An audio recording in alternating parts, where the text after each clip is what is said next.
for cover, battlegrounds everywhere. I'm here with Vice President from Hill & Knowlton, Melissa Landsman, to unpack all the craziness that is going on. All right, let's talk about General Motors. Big announcement that they were shutting down the plant. Nearly 2,600 people losing their job.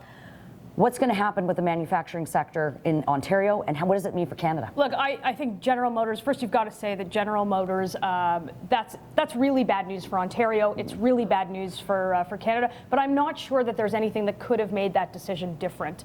What I do think, I actually think it's intellectually dishonest to say that the carbon tax didn't play a role, that minimum wage didn't play a role, that high energy prices didn't play a role, and what that means for the future of Ontario, and if we get back manufacturing here, if we keep manufacturing here, that's a question to be answered. When Premier Ford, the new Premier of Ontario, was asked about it, he spoke passionately about making sure that the families are taken care of, that the workers are taken care of. Prime Minister Trudeau also said similar things, but both men acknowledged that this is over. There's really little that can be done to salvage those jobs. This morning spoke with Premier Ford to talk about how we were going to work together to support the workers in Oshawa and across the region who are going to be affected by this decision.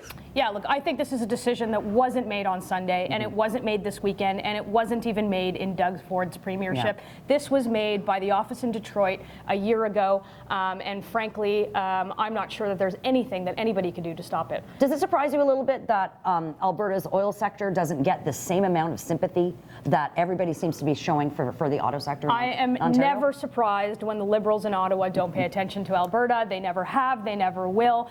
This is a government that doesn't want us using oil, and let's never forget that. I talk about phasing out our dependency on coal. I talk about phasing out our use of fossil fuels. Melissa, a previous incarnation of yours, you used to work for the Minister of Finance, Joe Oliver. A lot of corporate welfare has been given out under Conservatives and Liberals, and now we've seen with billions of dollars going to General Motors, and now that they're just pulling up stakes and leaving. Do you think this means a different attack when it comes to tackling corporate welfare? Look, I think corporate welfare is always going to be here to stay. Bailout!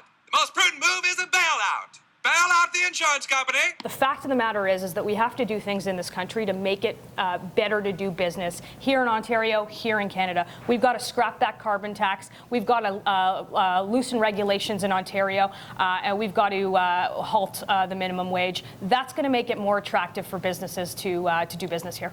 The Prime Minister will use this fall economic statement to abandon his plans to destroy Ontario jobs and hurt Ontario families by imposing a job-killing carbon tax. All right, we are less than 1 year away from the next federal election. Rapid fire, Melissa, how's Andrew Scheer doing? Andrew Scheer's got a big problem, and it has nothing to do with Andrew Scheer. It has everything to do with Jagmeet Singh and the fact that his numbers are very, very low. There are more progressive voters in Canada. I don't have to tell you guys that. But Jagmeet Singh has to be doing better for Andrew Scheer to be doing. But look, he's more popular. He's got some big wins. He's got somebody who's crossed the floor, and he's really holding this government to account. So we'll wait and see. All right. So I think you've given us your assessment of the leader of the NDP federally. Not helpful that he doesn't have a seat in the House. Seems like Trudeau wants to keep him out. So looking at how Justin Trudeau has been performing and will be going into the next federal election. Look, Justin Trudeau has a really tough story to sell, and he's got to say that he did something for the middle class because that's what he told us he was going to do. Right now, he doesn't have that. We had a fall economic statement that puts us $20 billion in deficit this year. He's going to have to tell people when he's going to balance the budget. And we've just scratched the surface. Log on to Facebook and Twitter. Let us know what you think, and don't forget to subscribe to our YouTube channel.